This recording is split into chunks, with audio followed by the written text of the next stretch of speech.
Live from the Texas Cheerlickers Studios. It's in the building with Mike Taylor and Rudy J.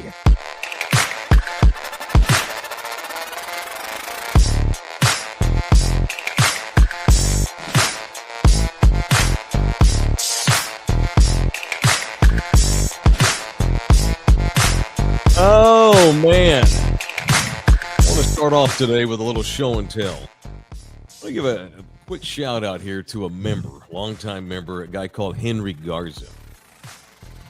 Went and met Henry yesterday. It was worth the trip across town. Met him over by Jefferson High School, where his young son was getting ready for high school football practice, or I guess youth league football. Shout out to the Mustangs. I don't know if this kid will play. I think he's little, but that's where they have their practices. So I'm going to show you what this guy Henry gave me. You ready? Sure. Look at this stuff. Look at this. That's fire. Dude, look at that. About that. That's fire. So he's like, I know you guys have been looking for stuff fire to put into your studio, especially with the TV show now. Dude, how about the in the building football helmet? That's fire. Shit. That is fire. That's awesome. We'll put this right. So tomorrow is when we do our TV show. Yes. We got to put this right in the middle of us tomorrow, right there on that little table. Isn't that cool? Why not? Shout out to member Henry Garza for hooking me up with this, man. This is so cool. I'm like, dude, let me pay you. He didn't want to take any money. You know, this is all, he went and bought the helmet on his own and then did the artwork. It's on both sides. Hell, badass is that. It won't fit on my giant head, or I'd put it on. It's like a youth size helmet, but how cool is that, man? That is fire. Shit. That wasn't cheap. No, this is awesome. I told him I'd keep it forever. It's very, very cool. We'll put this in the studio and keep it there. Did you tell him, hey, I won't be giving it away in a horse race? You know, I should have. He didn't say anything, but I should have told him that this will not. No, this is ours. We're keeping. Yeah. This one. We're keeping this one. So thank you to Henry Garza, a longtime member and supporter of our show, and he's a big player in our barbecue every year. Freaking barbecue, man.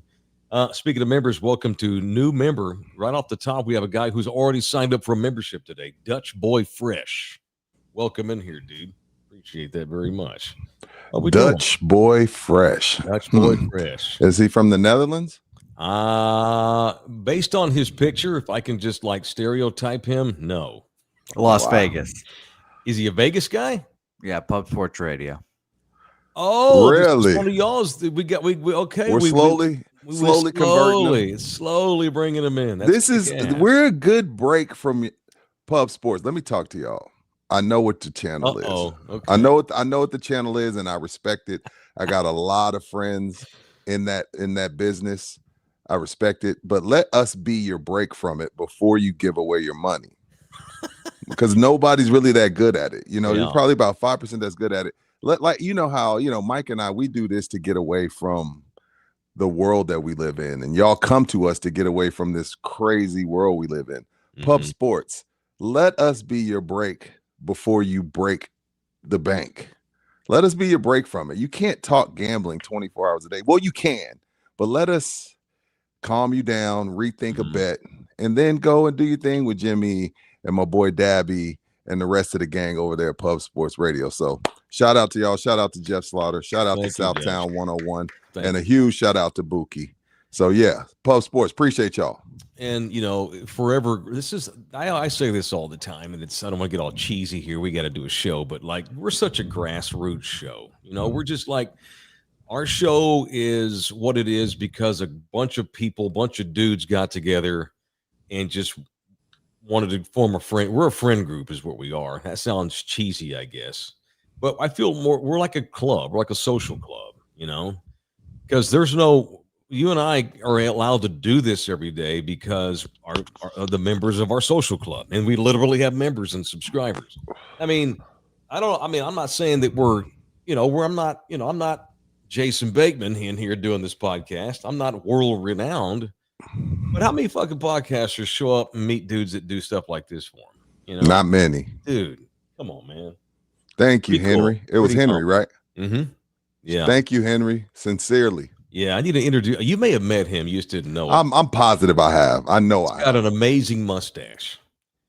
Oh, yes, I know Henry. Incredible mustache. Yeah. And Yes, that it's mustache is very 70s Bush. yes, it's he needs to like go full Raleigh fingers. Remember, Like if he put a bikini on it, the hairs will come out on the side. right, Bouquet.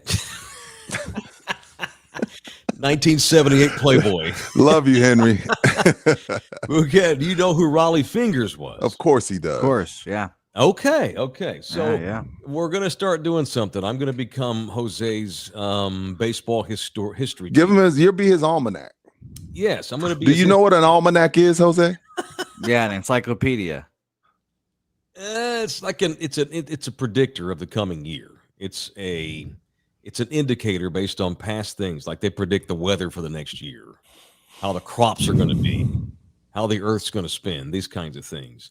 So I sent Bouquet something really cool this morning. I sent him a podcast. It's only 30 minutes. So we're going to have Jeff Pearlman on next week as a guest. Jeff Pearlman's just wrote this amazing book on Tupac. He's a 9-time New York Times best-selling author. First off, fuck your bitch and the click you claim. West side when we ride. Oh, sorry. Correct. Sorry. We need more of that. By the way, I'm going to finish that point about Jeff. We need more of this guy right here. We need that guy to show up way more. Anyway, so Jeff he's a Hall of Fame writer for sports writing. Yes. But he wrote a book on Tupac, spent 3 years writing the book on Tupac. But Jeff still does it daily. He does his own little podcast 2 or 3 days a week when he's not writing books. They're only 20 to 30 minutes a pop.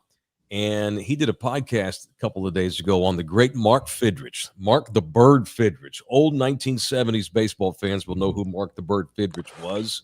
I assume Bouquet had no idea who Mark was. And so I sent Bouquet a podcast this morning that Jeff Pearlman does on the story of Mark the Bird Fidrich, who was the story of the 1976 baseball season for a lot of reasons that Bouquet wouldn't even begin to know why. So I can't wait for you to listen to the podcast. So from time to time, you're going to hear me. I'm going to give Bookie baseball lessons, not baseball lessons, baseball history.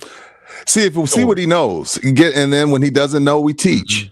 And I can't predict what he's going to know because he's the biggest baseball fan I know of the current game. Sure. But his baseball history is lacking. I've told you need to go out and get like a baseball encyclopedia. I think you'd love it. And Buki, this is like, picture this like a guy that's really good at basketball. He's really good at a jump shot, right? But he sucks at going to the hole. So what do you do in the offseason? You work on getting your shot off the dribble and getting to the bucket. You are a great baseball fan, but what is lacking from your baseball resume is the history. And baseball fans are historians historically. Historically, baseball fans know everything. And now I get it. Your pops may have not been into baseball like that. So, you didn't have that guy like Big Mike teaching you things that came before you. So in the off season, we're going to work on your game. We're going to work on your game. We're going to work on giving you a full rounded baseball game. And Mike's going to get you up to speed on your history. Think of it like that. You're working on your left hand. Right. You can already go right. You go right is the current game. Go left and learn your history. Correct. Good morning to you guys as well. Good morning, dude. You're kind of like Jeremy Sohan. You're pretty good at all of it, but we need to get you a master of one of it. Yeah, there you go. Yeah.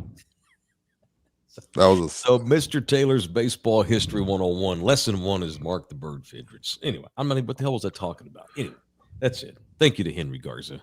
It's such a cool scene we've got here as a little show. And I rely on Jose for today's baseball shit. Like, I'd be screwed without Jose. I'd be screwed without Jose. I did see did you see the guy last night, Rudy? I know Bouquet did. I did. I saw him. A dude shows up in Detroit for game 3 of the DS series they're playing against the Tigers, the Mariners. He's a Mariners fan, and he had a Dump Here t-shirt on, or he made a jersey and had Dump Here. And it wasn't like he was sitting behind the dugout. He was way the hell out in left center field behind the bullpen. And I'll be damned if Cal Raleigh, a.k.a. the Big Dumper, the runaway MVP of the league this year, doesn't hit a bomb into the bullpen. It bounces into the bullpen and then goes right into the hands of the dude in the dump hair shirt, surrounded by Tigers fans. I don't know what y'all believe in, and I don't care.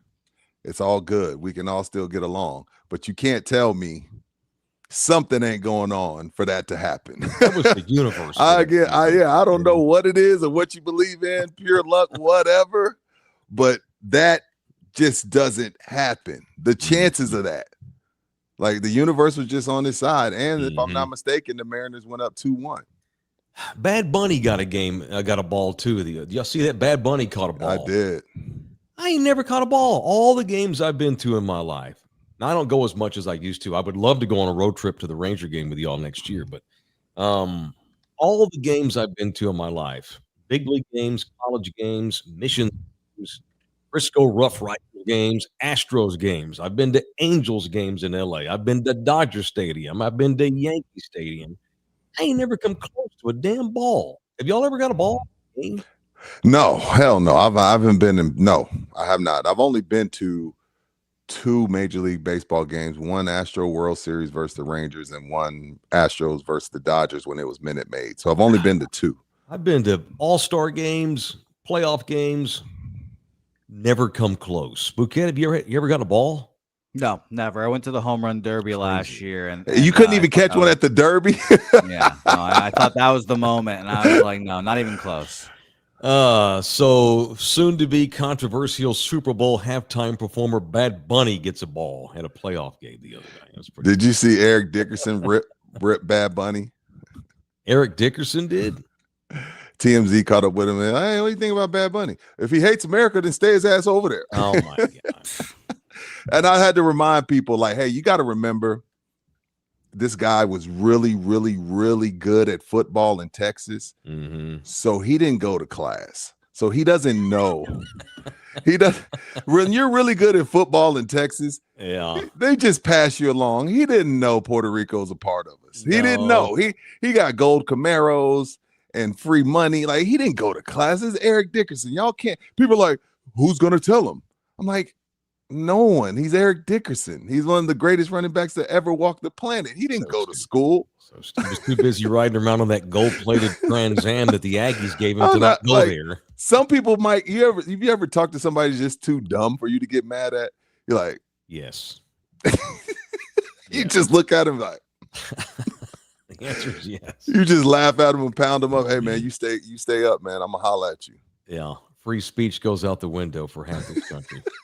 Depending on who says what, half this country gets pissed off at somebody every day. Whether it's the half on the left or the half on the right, every day half this country's pissed at something dumb. It's silly. Anyhow, whatever. It's it. Aaron Judge saved the Yankees. Hey! Let me move my mic. Go ahead. I know you see that mother father. Did you see that mother father? He's ass. He sucks. He's this. He's that. Yeah, Buki. Yeah, Buki. I couldn't wait to get in here. Pinstripes, baby. Yeah. And Buki. Who's the only person that can make the Yankee hat more famous than a Yankee can? Jay-Z. Okay, I'm just making sure I didn't have to fire you. Anyway, moving on. Let's go, Taylor. I saw the great Alicia Keys do that song at the NBA All-Star game in Dallas. No shit. Yeah, I was hoping Jay-Z would show up. No. His arrogant son of a bitch ain't showing up. He's an arrogant son of a bitch. On the NBA All-Star game, the NBA All-Star game was at Dallas. And Alicia Keys did the halftime. And she did, and I'm like, why are you playing that? That's great. You are the most beautiful woman on the planet. But it's Texas. We are in Texas. I guess she didn't cover a George Strait tune. It's okay. It's fine. Anyway, how are we doing today? Everybody good? 421 is the number of this program. Once again, we're at home. And today it's on me. I appreciate it. I got a lot of stuff I want to do today with my twins who are here this week. Because in Hawaii, they don't value education as much as some. So they get a fall break as well, not just a spring, but a fall too. And so my kids are with me, and doing the shows at home allows me more time to hit the streets and have fun with them. So I appreciate you. No, Hawaii understands that you don't need to be in school as long as these kids are. That's one way to spin that, man. How I understand. Cornerstone. My nephew goes to Cornerstone. Mm-hmm. They get a fall break. I mean, really? Hell, their parents are paying $10,000 a year. Oh, your buddy's getting a hell of a lot better education than my kids are on the public shithole they go to in Hawaii. How we doing? It's 421. From the Texas Cheer Liquor Studios, which today is our houses. I appreciate that. We've already, if you want to donate money to us, you certainly may do so by jumping into the super chat and becoming a member, but also you can tip us as we go by super chatting us. You can tip us $1. You can tip us $1 million. It's up to you. We'll take it and we'll do good things with it and help. We give Bouquet a little bonus here. We owe him a bonus, by the way. He's worked hard lately. We owe him a little bonus. He gets taken care of. He gets my bills paid first, and then we'll take care of Bouquet. I'm gonna take care of him. We'll take care of him, man. He'll be. Bookie gets Jeff Slaughter and the Puff Sports people take good care of Bookie. They do, and thank God to them. I'm glad you shouted out Jeff again. They take care of this show too, and I appreciate. Yes, they do. Puff Sports Radio. All right, so I don't want to jinx you. I don't want you to get the big head. Are you sure we're going to be able to pull off this interview that we have scheduled? We're supposed to have a guest, and we're all three in different locations. Are we good technically? Yeah, we're fine. Are we sure? No. Are we sure? 100% positive as HIV. It's one way to say that, I guess. Sure. Okay. That's super positive. That's 100% positive. Magic Johnson positive, huh? Okay. You guys said that I'm not assertive, saying yes, no, maybe. Now I'm not too positive for you guys. Well, you always have to be such a shock jock, man. You know. I didn't like that. That was unfortunate, Jose. No. I'm just positive. Rudy gets triggered by HIV talk. Be careful. Why don't y'all put on condoms, people? I know they suck, but just wear them. Who wants to do that? Well, he has a point. He does make a point. I would say something right now, but I'm at home and I've got 13. Oh, you got 13 on the other side of that wall in there. Okay. So I'm going to refrain what I was going to say. We'll go back to normal next week when the kids. Yeah. Let's wait. All right. The Spurs preseason's underway. I was going to get to this last Friday, I think, or maybe Monday. I lose track of the days. And we're late on this, but did y'all see where ESPN released? And of course, they do this shit for the NFL too. They released the 100 best players in the NBA. Did you guys see where Wemby was named the 5th best player in the league? Which is way too high. I don't disagree. I think that's right there. I think he's that good. We just haven't seen it yet. He's not better than Luka. He's not better than Giannis. He's not better than Joker. He's not better than Shai Gilgeous-Alexander. Okay. All 4 of those are ranked ahead of him on this list. He's not better than Steph Curry. He's not yet. He's not better than Steph Curry right now. He's not. I'd rather for this year, I'd rather have Wemby than Steph Curry. I didn't say that. Well, first of all, if I'm building a franchise, Jose, obviously I would take Wemby over Curry. Just this year. He's not better than Steph Curry. He's done nothing. We're projecting, that's the problem with what's going on with Wemby. And first of all, I'm glad they did this because now I can hold them even more accountable. They're saying you're a top 5 player in the league that can't get into a play-in in a world where 20 teams go. Only 10 teams stay home. There's 30 teams in the league. 10 of them get in the playoffs. Air quotes. He's done nothing. So where would you have him? Top 10. Okay. Not 5. Their top 5 is number 1 is Nikola Jokic. Fair. 2 is Shai Gilgeous-Alexander. Fair. 3 is Luka Doncic. Fair. 4 is Giannis Antetokounmpo. Okay. And Wemby's 5. Who's 6, 7, 8, 9, and 10? I don't have that. Okay. See if you can get there 6 through 10. It'll be a good debate. Look, I'm trying to piss the chat off. I'm just trying to run these comments up. I do think it's based on right now. Like right now. Okay. Steph's still pretty freaking good. And the fact that they're still competitive at all up at Golden State, is due to his greatness. Minus the Achilles tear. If he doesn't have the Achilles tear, he's not right now. He's not better than Jason Tatum. He's not. He's not better than. I think I agree. He's not better than Jason Tatum. He's not. There's nothing wrong with that. I don't think Tatum's on this list just because of his Achilles. He's not better than Anthony Edwards. And Anthony Edwards gets on my nerves dropping N-bombs in front of a bunch of white people at a podium and his pants hanging half off of his ass. He's an ignorant son of a bitch, and he has no truth tellers around him. Pull up your fucking pants and stop saying, I don't care about the N-word. I'm not saying that don't say it. I'm just saying don't say it at press conferences around white people. He's an ignorant bastard and nobody around him telling him the truth. And it drives me crazy. You're one of the faces of the league and you got your pants hanging below your fucking nalgas. Act like a grown man. You're $200 million for Adidas. You're $300 million for Minnesota Timberwolves. Represent us in a better light, sir. But he's not better basketball. Wemby's not better at basketball than Anthony Edwards. He's not. I'm sorry. He's better than KD? His idol? So the list. I put him. Yeah, he's ahead of KD. I think he's ahead of KD. Okay. The list right here. So Wemby's 5th. Anthony Edwards is 6th. Curry is 7th. LeBron is 8th. Way too high. Durant is 9th, and Jalen Brunson is 10th. I think he's better than all those. He's better than Jalen Brunson. Okay. Jalen Brunson. I love Jalen Brunson, but this is Mike's theory on the big dumper. If the big dumper played in New York, we'd be treating him like Shohei Ohtani.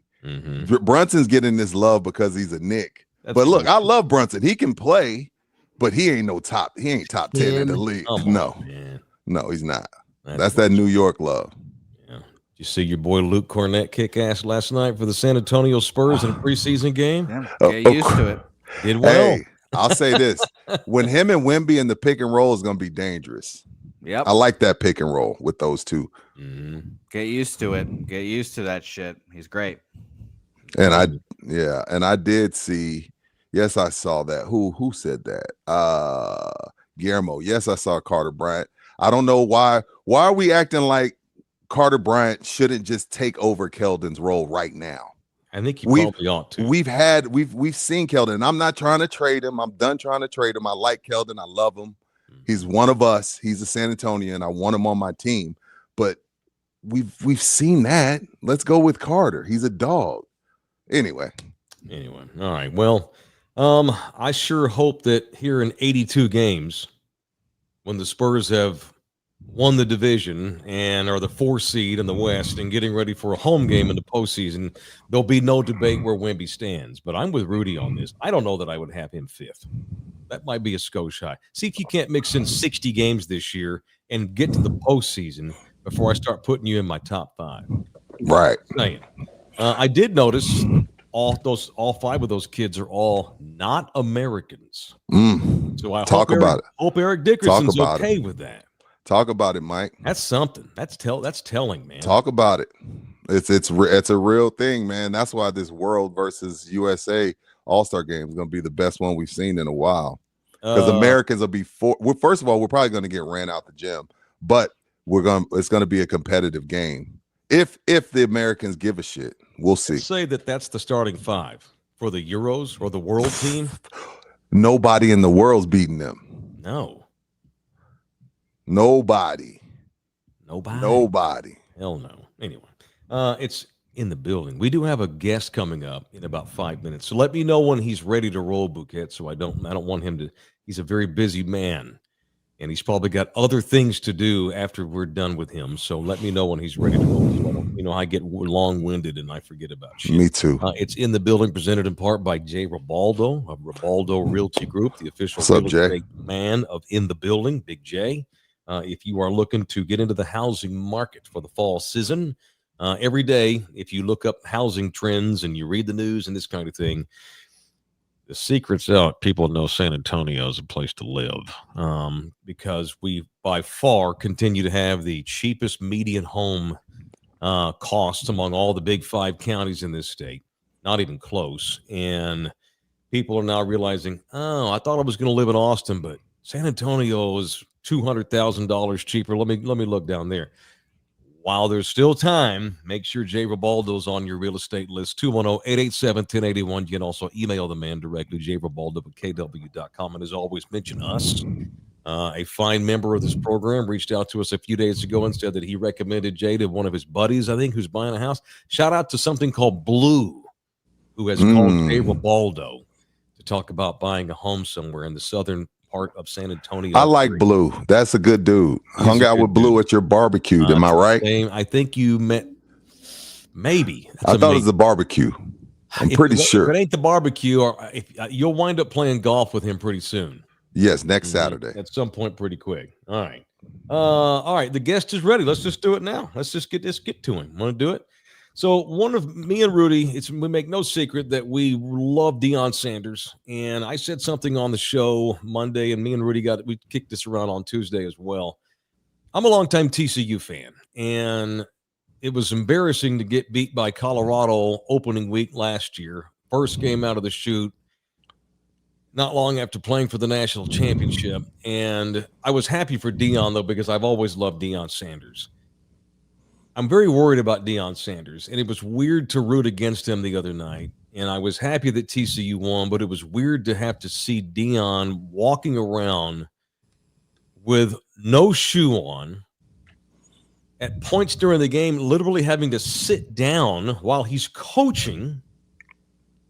And then he says after the game is over that he felt like his blood clots had come back and he was in major excruciating pain and had some sort of procedure, I think, yesterday.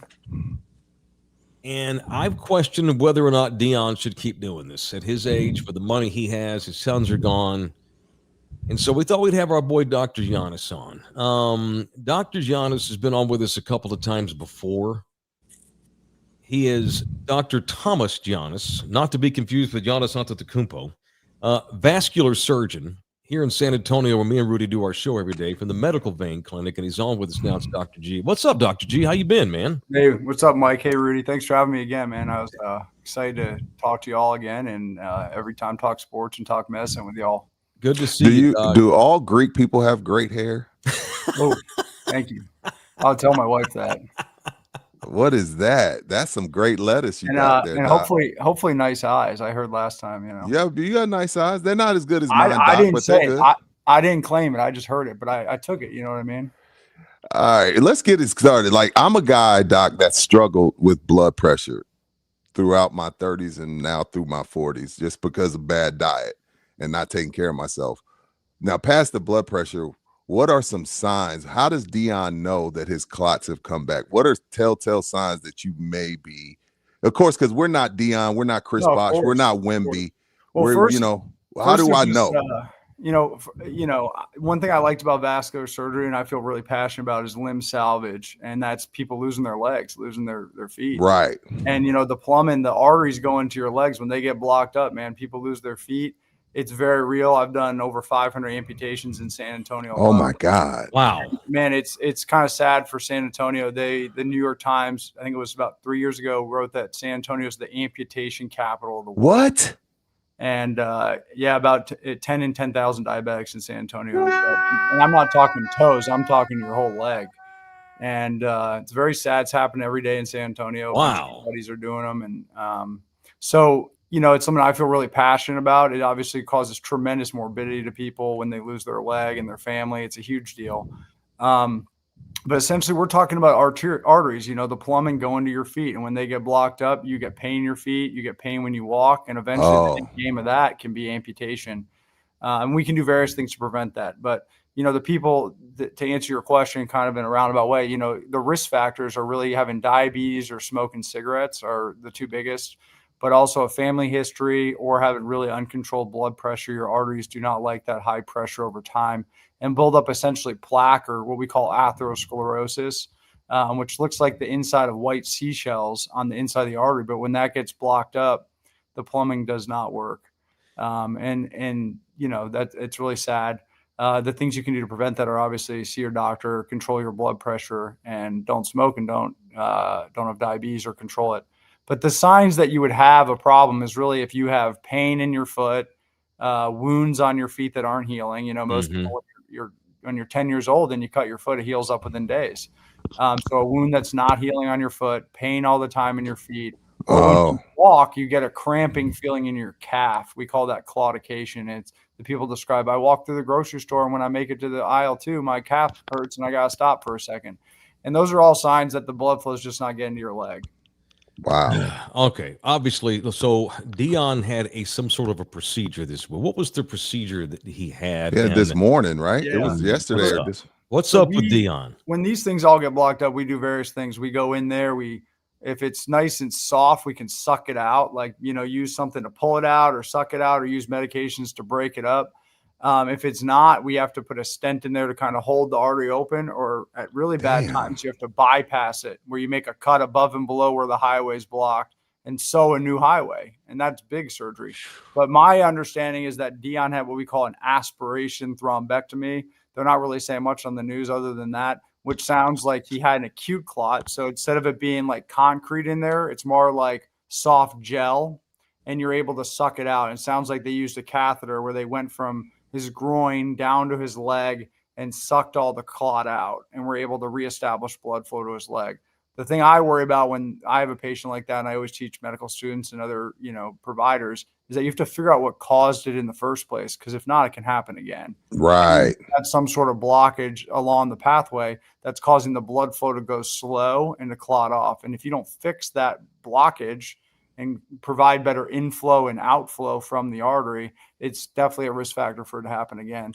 And given his history in 2021, I think he's had blood clots removed mostly from the left leg, but also the right leg.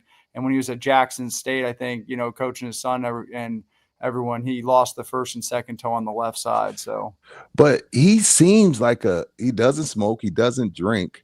So for somebody that's fairly healthy, keeps himself in shape, tries to watch what they eat, how does, like Wemby, Chris Bosh, these are 3 superb athletes we're talking about. Yes. What is it with them?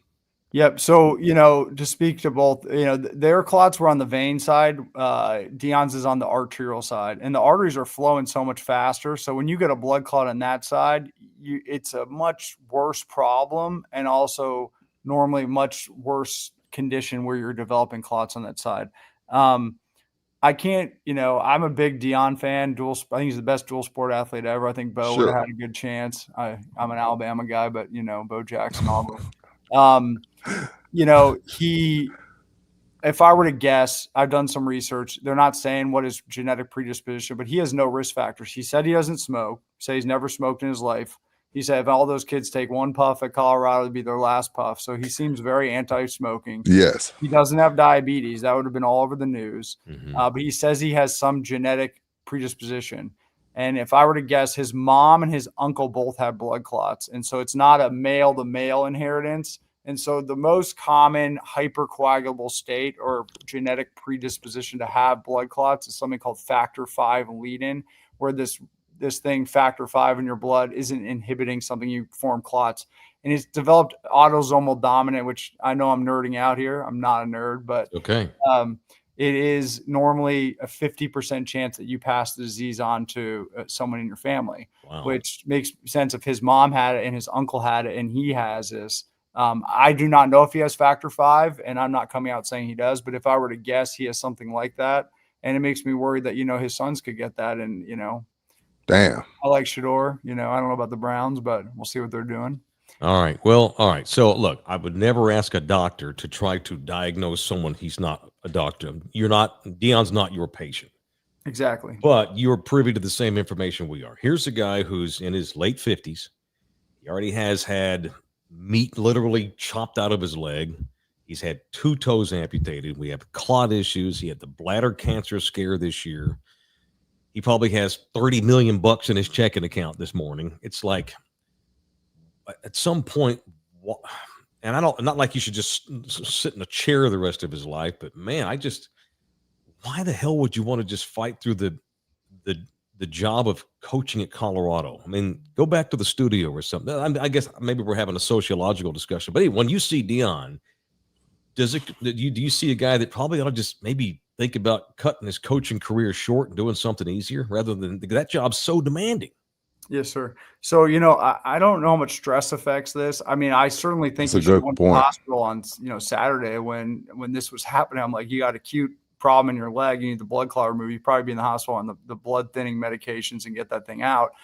In terms of the day to day, though, once the problem is fixed, I don't think that it's ever going to be fixed. I think he's at very high risk for this to come back and, unfortunately lose limbs and things like that. Hopefully that never happens.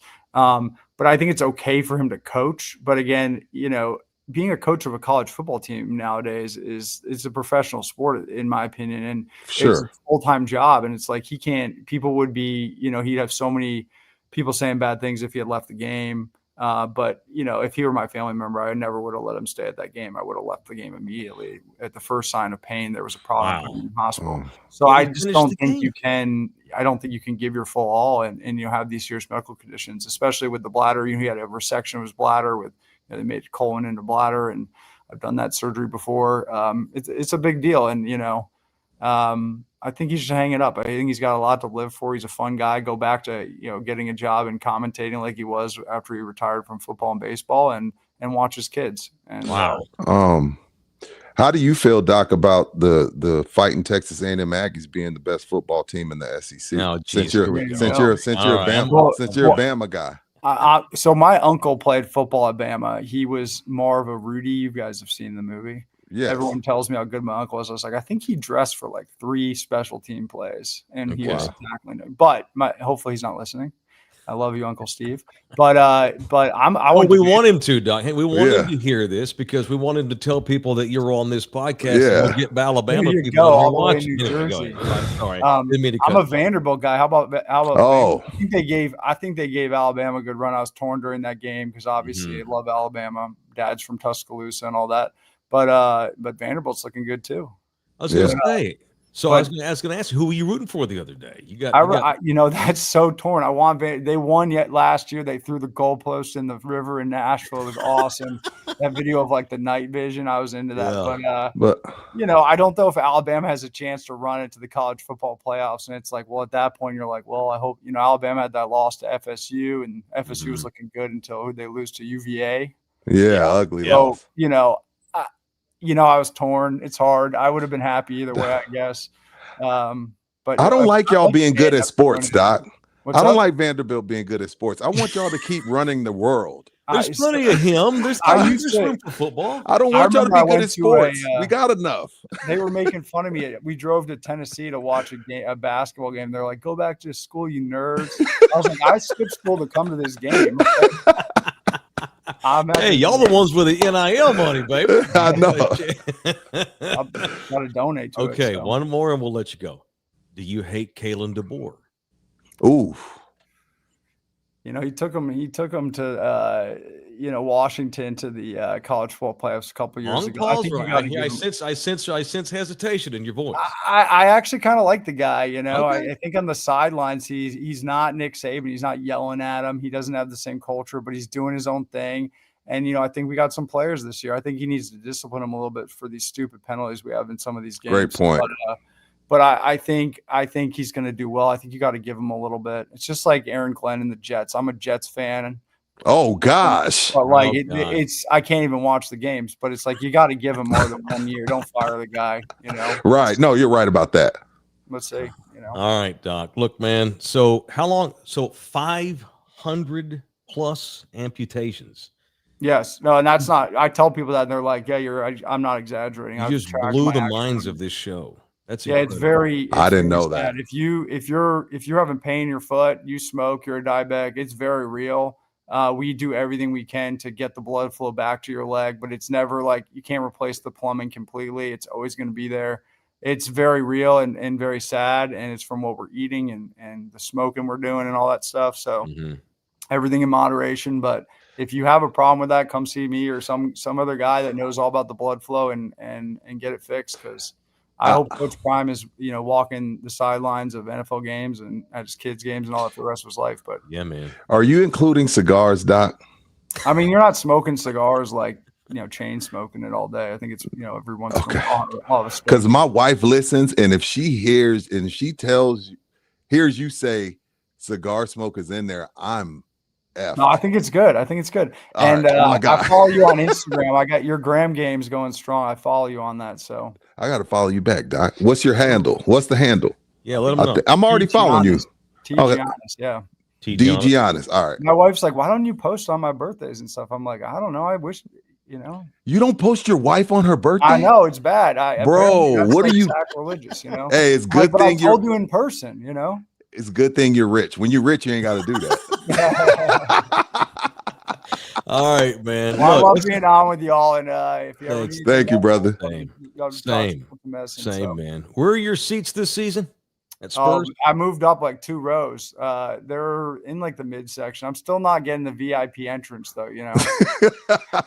Well, we'll Hey, see but if we can when- help you. We'll see if Hey, I can hook you up with that this year. That practice game on Monday, Wemby looks like a beast. Yeah, man. He does. Let's He go. does. Looks like a go. bully.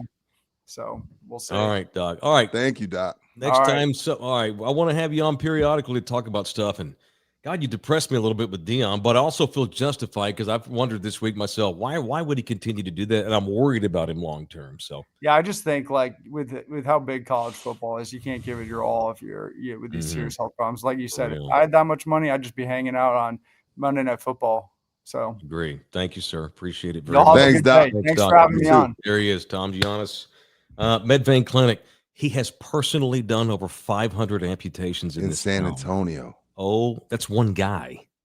Oh, And he said the New York Times God. called us the amputee capital of America. And it's not close. Ow. You see, we be bragging. Oh, we got the best tacos. Yeah, we also got the Yeah. best amputee doctors.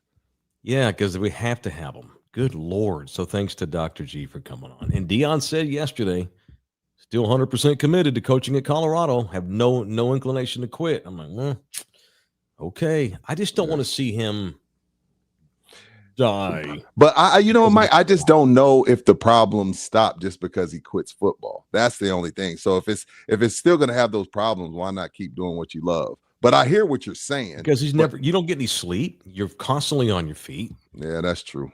And you can't be walking around a sideline with one shoe on. Come on, man. What are we doing? That's fair. Anyway, I just worry about him big time. All right, it's Dr. Giannis from Medvein Clinic. Thank you, Doc. We met him after Wemby got hurt with the blood clot, and he's been on a couple times since then. So appreciate that. All right, it is in the building. Y'all want to get a little violent? Let's go a little violent. Yeah. Do some punching. Let's do some punching today. It's time for people that want to punch on In the Building on Love You Hard TV. Now, it's time for People I Want to Punch on In the Building. All right. Who you going with, Mike? All right. I don't want this to take over the show. It's going to require my readers. I want to punch longtime college football writer Dan Wolken. Oh, God. Buki triggered you? Well, Javi Cardenas or whoever tweeted this, the guy who covers UTSA. Bouquet probably knows who I'm talking about. I think I got the name right. Not a fraud like what's his name? Shout out to him. Dan, and I shouldn't even be giving this the time of the day. Well, Dan Wolken's a longtime college football writer, and he was with, I think he's written for SI in the past. He was with USA Today for a while. That's you failing USA Today. They're failing. And now Yahoo rescued his ass. Slammed Jeff Traylor in a post yesterday, basically wondering what's the big fucking deal about Jeff Traylor. And I'm not even going to read the blurb. I'm just going to say, look, he talked about how it's fair to say UTSA is struggling. They're not as good. They have Traylor's suffered. name might not be as hot as we think it is here. Fair. That's fair. Right. And they've struggled in NIL. But he also wrote in his deal, in his blurb, that according to his sources, when Jeff interviewed for Texas A&M, it was a poor interview. It went horribly. That's what he said. That's such bullshit. Take it from me. It did not go horribly. A&M didn't have the guts to hire Jeff, and I get it. It's A&M. It's what wasn't a big enough name? Is that what you're saying? No experience. He's never been a head coach on a big level in the SEC in a Power 4 school, and that's fine. And Mike Elko's Mike Elko. and thumbs up to the Aggies, are doing well. But that's bullshit that he was a bad interview. He ain't a bad interview. It's bullshit. I have Aggie sources that say he was not a bad interview. And then he also wrote, this idiot Wolken, that if UTSA doesn't turn it around, Traylor may not even be welcome in San Antonio. Like, he basically suggested that Lisa Campos would fire Jeff if they don't start winning again. Dude, that is such a lie. If you write something and a source gave you bad information, I'm not going to jump on a writer. If you give an opinion, I'm not going to, that's your opinion. I get paid to give my opinions. But to suggest that that Jeff actually might be in trouble at UTSA, are you fucking kidding me? That dude is going to coach the Roadrunners as long as he wants to, and he's alive. There is no way they're going to fire Jeff Traylor in San Antonio, because they know, unlike the Joe Jose Bouquets of the world, they know over at UTSA that without Jeff Traylor, they are screwed. Look how hard it is for Jeff to keep winning in the NIL period. Try somebody else. Try it. Go get go get somebody else. See how that goes.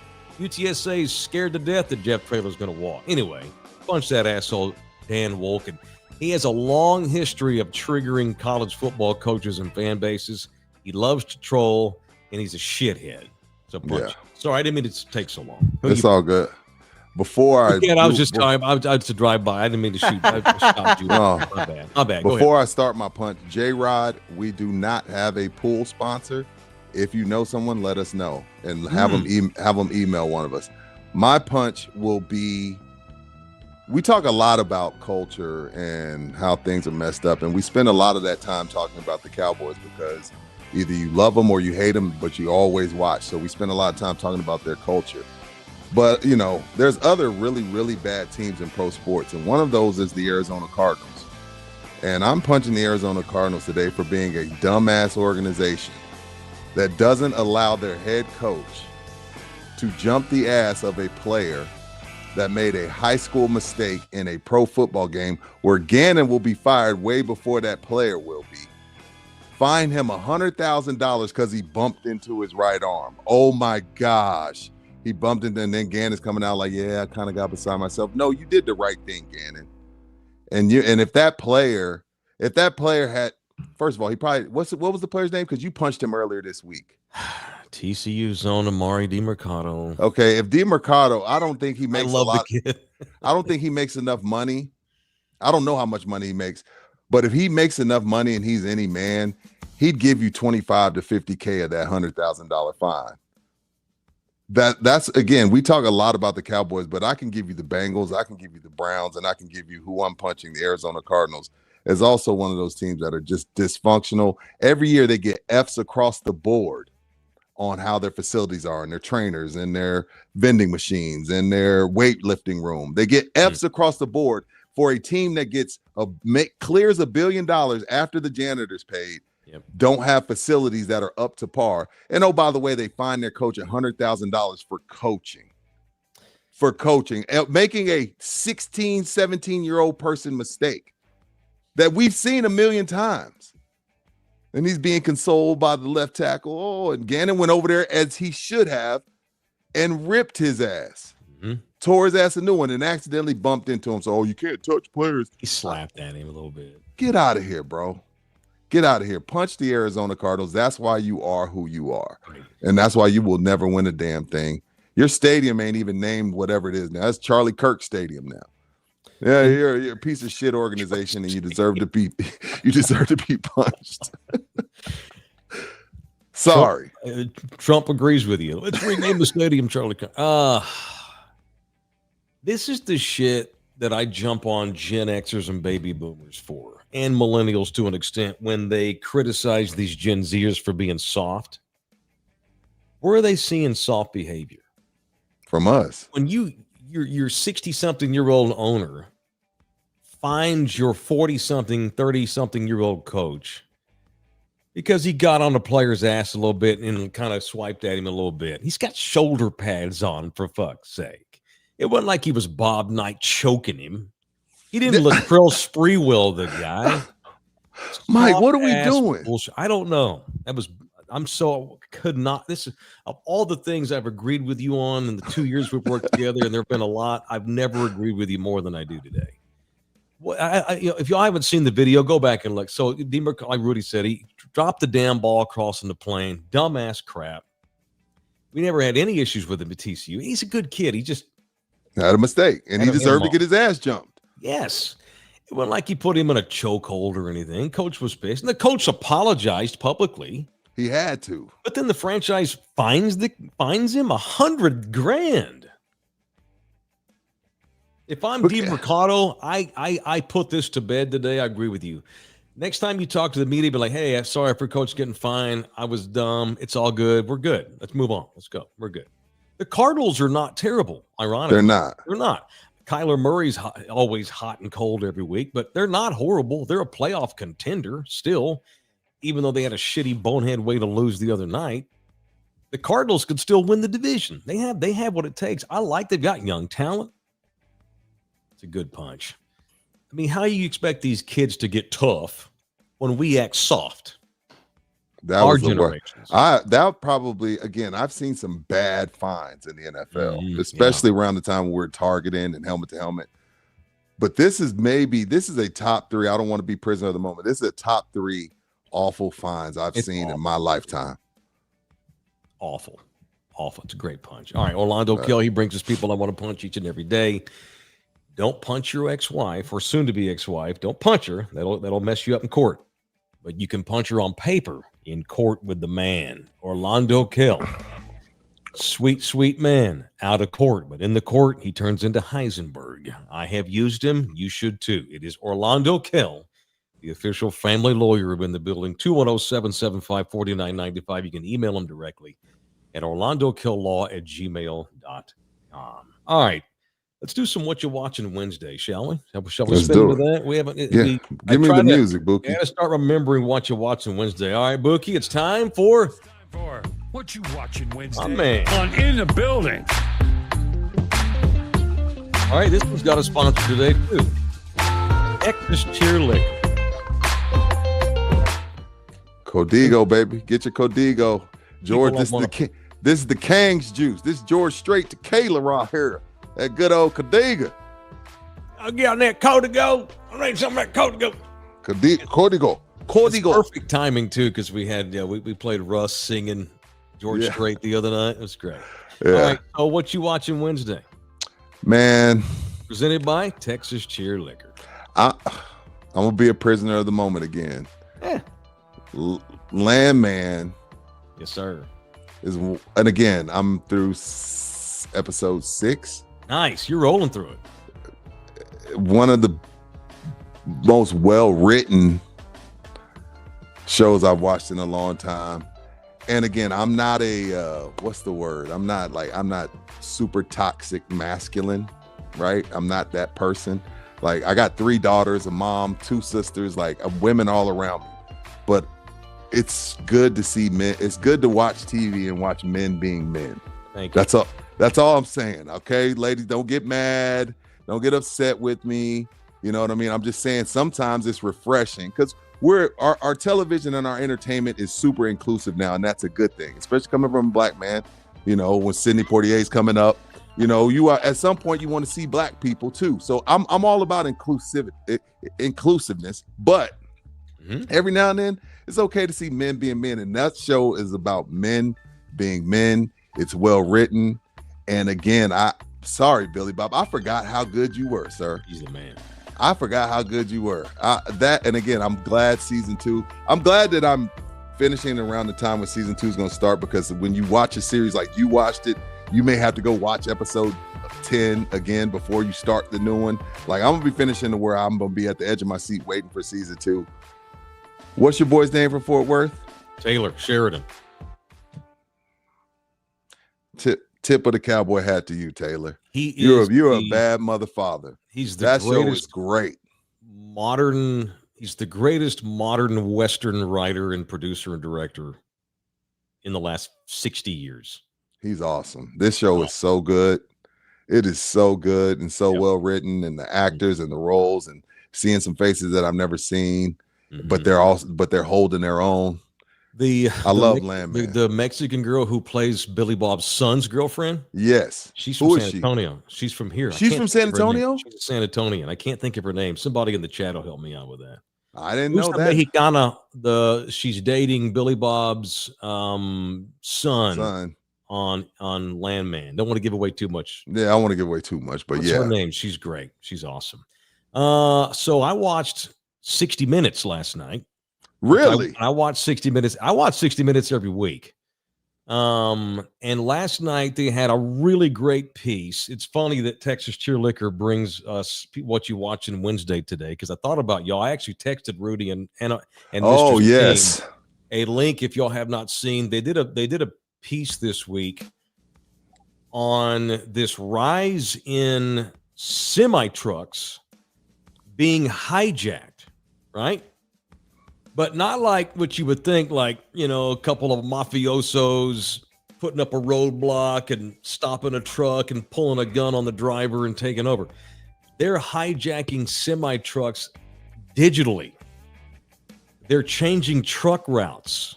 They're creating fake truck companies, because a lot of times companies will hire a third-party trucking company. My brother's a truck driver. I need to ask him about this. Companies that need stuff delivered, and in this case, it was Santos Tequila, which is owned by Sammy Hagar and Guy Fieri. They own Santos Tequila, and they had over $1 million worth of their tequila hijacked. And what happens is these third-party truck companies, these criminals are creating fake companies online, hiring drivers, and then telling drivers where to go. And drivers feel like, oh, great, cool, I'm doing a route. The drivers don't even know that they're participating in crime. They had 2 semi-trucks full of their tequila. It was supposed to go to Pennsylvania. Called Santos. It's called Santos. Yeah, in their distribution warehouse.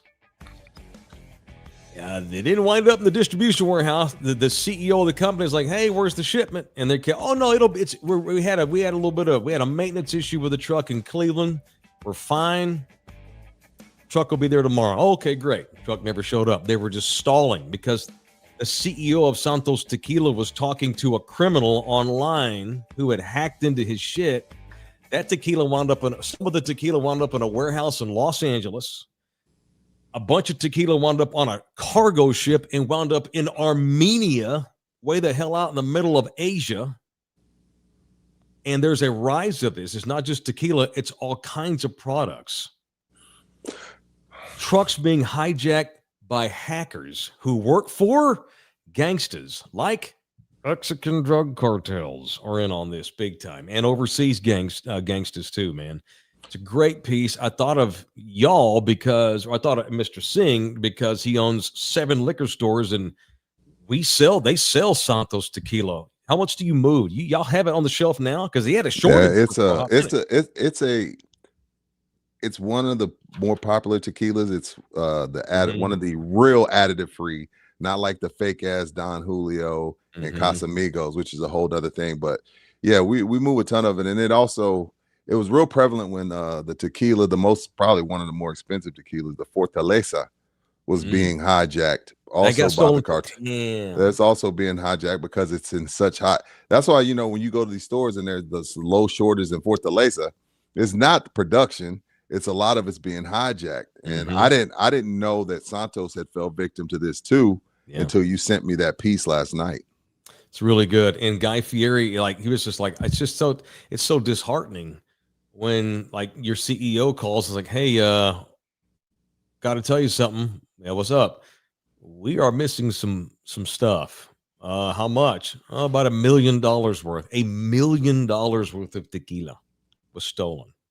Most of it wound up in Asia. They can't get this shit back. It's gone. Loss. It's on the black market for absolutely loss. Which is why more and more companies now have decided, you know what? We're not going to go hire some third party.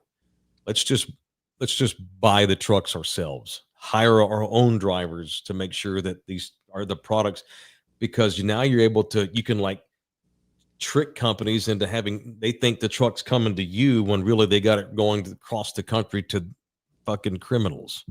It's insane. Anyway, it's a good piece. That's what I'm watching. So it was a really good piece if you get a chance to see it. All right. It is in the building. Big Al's in the building with a $5 donation. Thank you, Big Al. What y'all think about that versus battle between Cash Money and No Limit Records?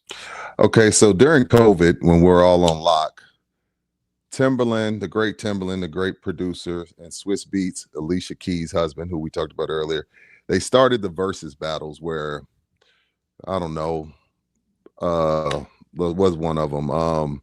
Snoop Dogg greatest hits versus DMX greatest hits. And they would come together in the studio, take their COVID tests, and DMX would perform his hits, 20 hits, and Snoop Dogg will perform 20 hits, and then the internet decides who wins. So now, even though I don't know how it's going to work, because again, during COVID, it was genius because we didn't have anything to do. But Cash Money and No Limit, longtime rivals because they're both from New Orleans, both highly, highly successful CEOs in Master P and Baby. Now they're finally going to do their 20 greatest hits versus their 20 greatest hits. I'm down. Again, okay. I'm not as excited before Big Al because, again, I didn't have anything to do but watch verses.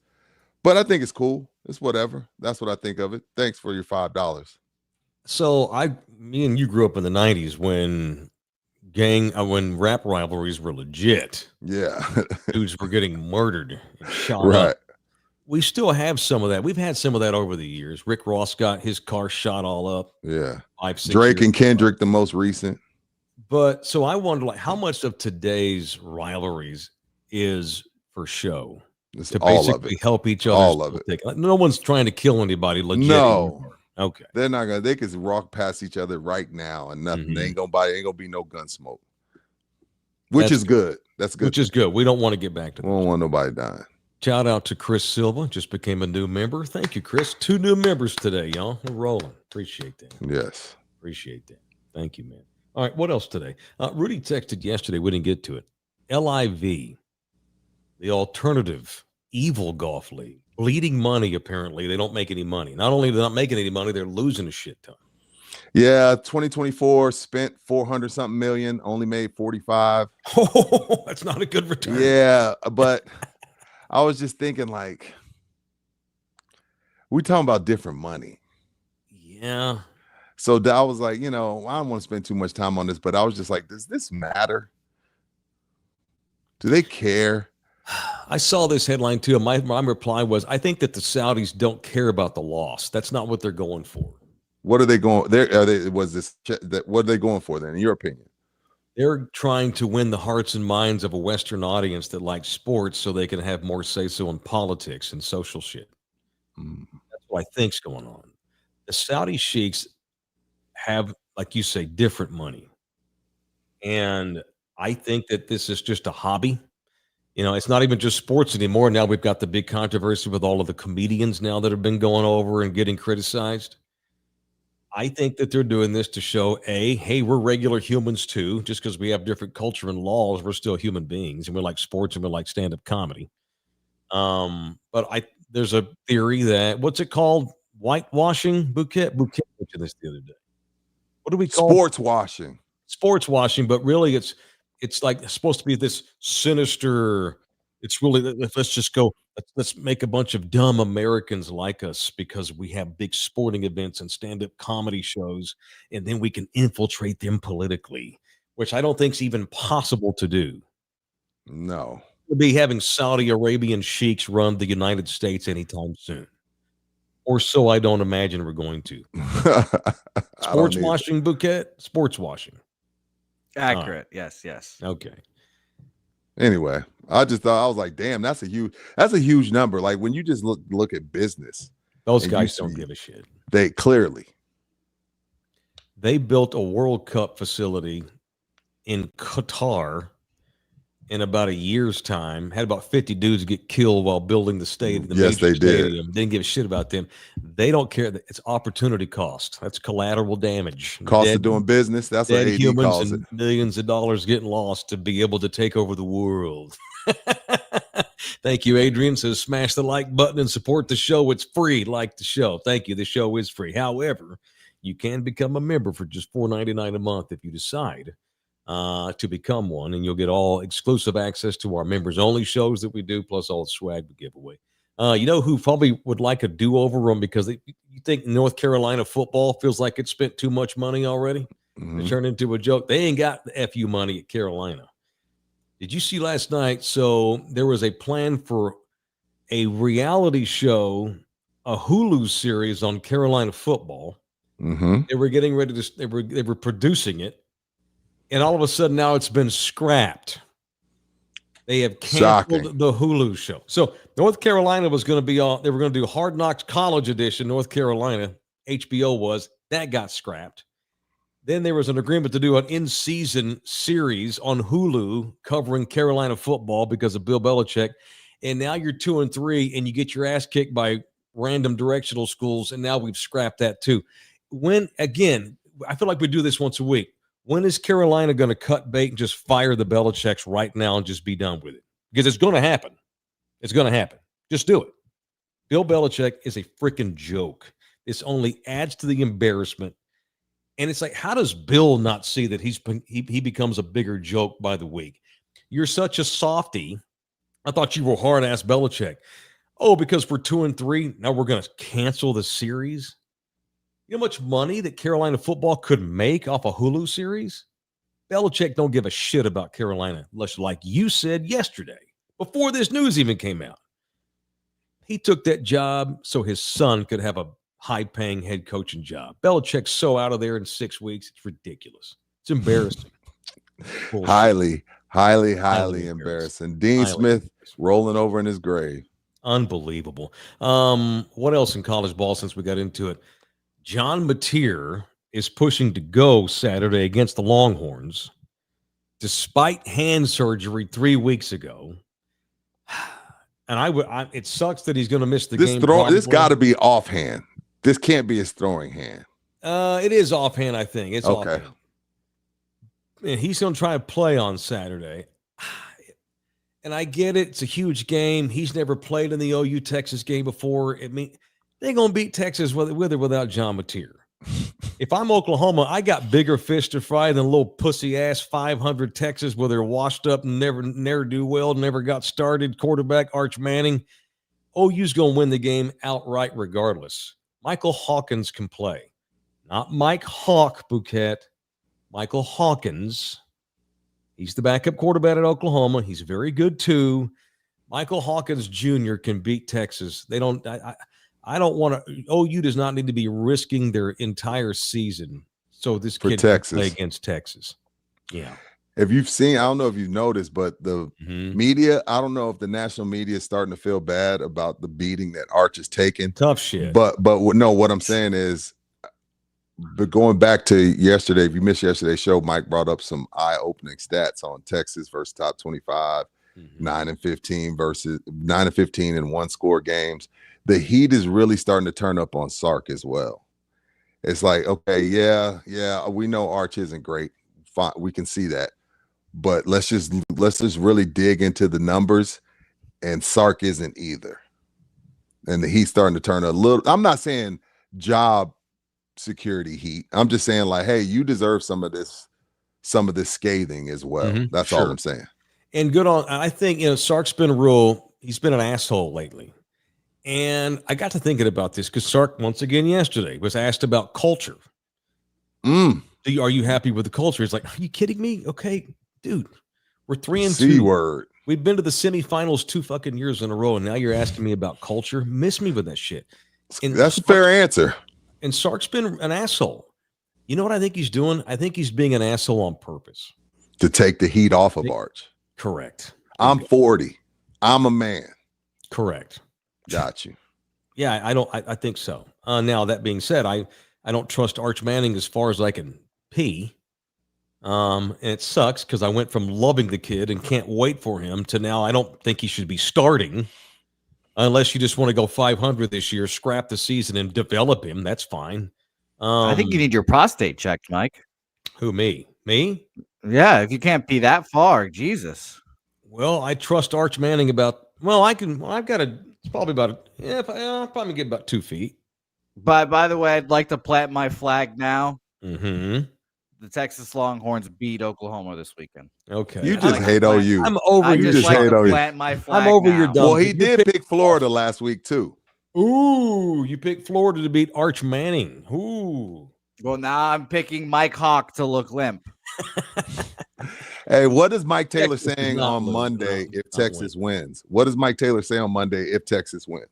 Finally, we see him. He's Archie's here. God bless him. No, if we're sitting here after a victory on Monday, I'd probably thank God Sark had the balls to bench Arch and play a competent quarterback.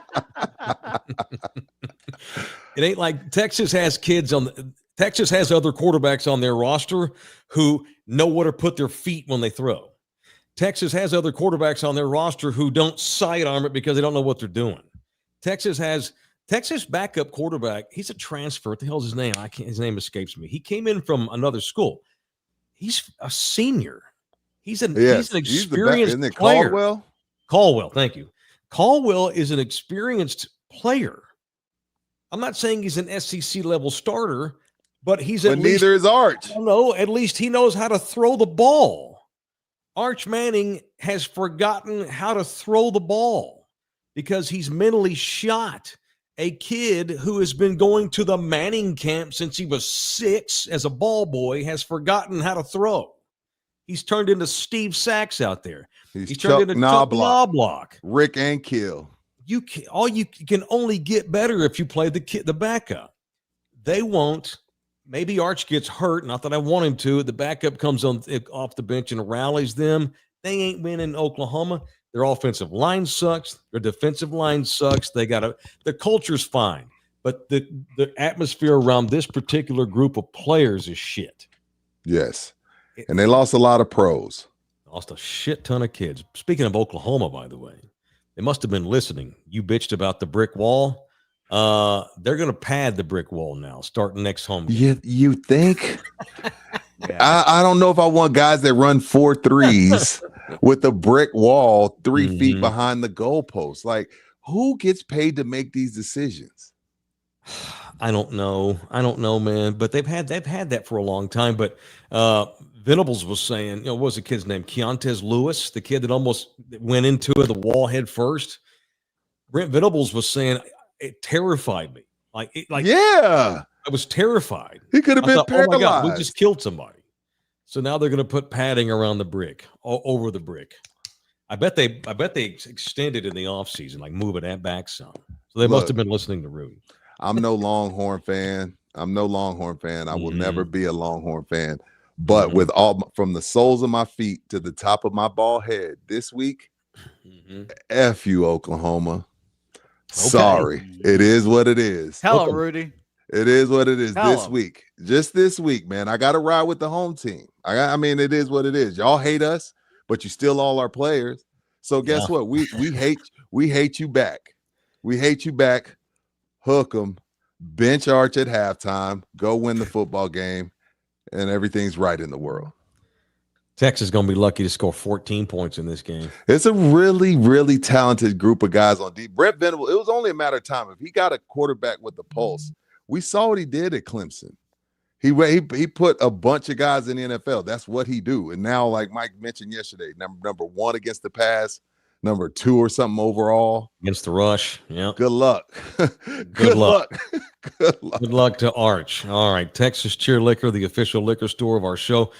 He's got Eat Migos coming back out there. I saw last night. Yeah, October 14th. We're gonna be doing some stuff with him. It's an influence food. If he's an influencer, let's just go with that. Yeah. He helped catapult the lit kits into freaking a world out of this world. So that's those cool. Lit kits that you got, Buki, Eat Migos. So he's ran my cheeks. Yes. Yeah, Ran Your Cheeks was inspired by Eat Migos showing up and bringing lots of attention to the lit kit.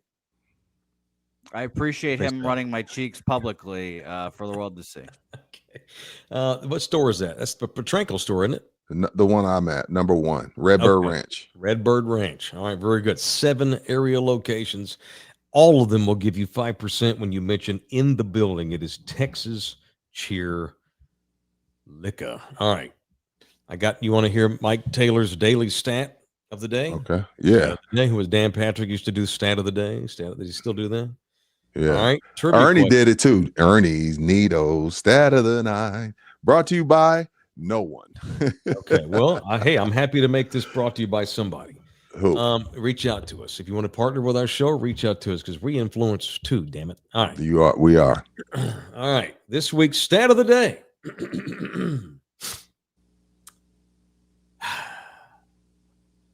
Micah Parsons has 4 solo tackles thus far for the Green Bay Packers.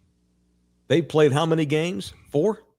4. They were off this week. So Micah's getting $2 million a tackle because he gets $2 million a week, and he's got 4 solo tackles on the season. I thought this was a great stat. So Damar Chase, the first team All-Pro wide receiver of the Cincinnati Bengals. Jamar. Did I say Damar? Same thing. Jamar Chase. Okay, don't do that to me. I misspoke. Big old long black one. Jamar Chase, LSU great, has 5 tackles. Micah Parsons has 4. Chase plays wide receiver last time I checked. You got wide receivers with more tackles than that overrated, Well played. overspared, Well played, sir. overinflated, overhyped ass Micah Parsons, who had he been drafted by the Cincinnati Bengals, half this country wouldn't even know who the hell he was. 4 tackles for Micah Parsons a month into the season. And the only reason why Chase has 5 is because Jake Browning won't stop throwing interceptions. We got a wide receiver having to make tackles for the Bengals. More tackles than Micah Parsons. Man should be ashamed. Cowboys won that. That is well played. I ain't letting this go, Rudy. I ain't letting it go. Well, Browning, they're tired of Jamar Chase tackling people, Mike, so much they traded for Joe Flacco. I know. Their divisional foe. They went and brought in Joe Flacco yesterday. Oh my God. Flacco wins a Super Bowl early in his career. And then the rest of his career, he's stopgap. He's stopgap for shit team who gets her quarterback hurt. That's what he does. He's the fill-in quarterback. So Joe Flacco, are they going to start him? Why not? Why not? The Packers at Lambeau? It just lets you know where this position is. That lets you know that a guy that won the Super Bowl MVP in 2009 is having to come and rescue teams. Joe Burrow and Chase, they both should go on there together at the end of the season as a duo and say, we're out of here. They both should hold out next season. Cincinnati should have its franchise taken away for the bullshit they put with those 2 guys. They're ruining the NFL's legacy. Joe Burrow is a Hall of Fame level quarterback who probably won't make it. Probably won't make it. Got all Hall of Fame ability, and he's going to go down as just a pretty good dude. And he's now missing a second freaking season. It's a shame. Effing shame. Effing shame. All right, show brought to you in part by GC Roofing and Construction. The official roofing company of In the Building is GC. Reach out to my guy, Russ. Apparently a pretty good singer now, based on that video we saw yesterday. He's a karaoke and some bitch. But more importantly, he and his guys are some roof putting on some bitches and some roof fixers. If you have roof issues and you need a roofer, our guys, GC Services Roofing and Construction, 210-347-0426. Reach out to Russ or reach out to me. I can put you in touch with Russ in a matter of minutes. So it's GC Services Roofing and Construction. All right. Jerry Jones got docked $250 large for flipping off Jets fans. Worth every penny, in my opinion. Jerry's like, oh, hell, cut him a check. Darla, send them a check. Send the league a check. And put a smiley face. Put a smiley face on there. Or why don't you do it like Mark Cuban did and send it all in pennies? That was so genius. God, that was so genius. And such an asshole thing to do. But such an asshole. So funny. Before we get out of here, you see Rico Dowdle all of a sudden, he's all up and he's feeling himself. No, I didn't. Who'd they beat? Carolina? Who'd they beat? Somebody not great. They beat somebody the other day. Oh, shit. Who'd the Panthers beat? They're coming off a win. Oh, okay. Well, I know they beat Atlanta earlier in the year. I don't know. Who the hell the Panthers? They're a little better, and that's that kid that plays quarterback at Carolina. Dolphin. Yeah, they beat the shitty Dolphin. They beat the Dolphins. Bryce Young's coming into his own. I hope so. It's good to see. I'm a fan of quarterbacks. I watch the league. I love star quarterbacks. You know, I thought Tua might be a star there for a minute. They need to move on from him as soon as they can, although they got him under contract. I was good to see Herbert show flashes this year. I love to watch Sunshine Trevor Lawrence the other night. Looked like that might have been the one that gets him over the hump, maybe. I love star quarterbacks. That's what carries the NFL. They're quarterbacks, they're marquee dudes, they're $50 million a year guys. And it's been a shame to see Bryce Young not get coached and developed in that shit organization. It's nice to see him have a couple of strides this year. Now, I would like his team to lose on Sunday against the Cowboys. But how about Rico Dowdle, journeyman running back who only started here last year? What did he say? He told the Cowboys to buckle up as he gets ready to face his former team. He's feeling his. He had 200 yards the other night against Miami. What did he go for? 206. That's how bad the Dolphins are. You let Rico Dowdle go off for 206 on your ass. And now he's all, tell them Cowboys to buckle up. Okay. All right, we're going to buckle up. Why do that? The Cowboys defense is already extremely mediocre. It's the worst defense in the league statistically. Yeah. Why motivate them?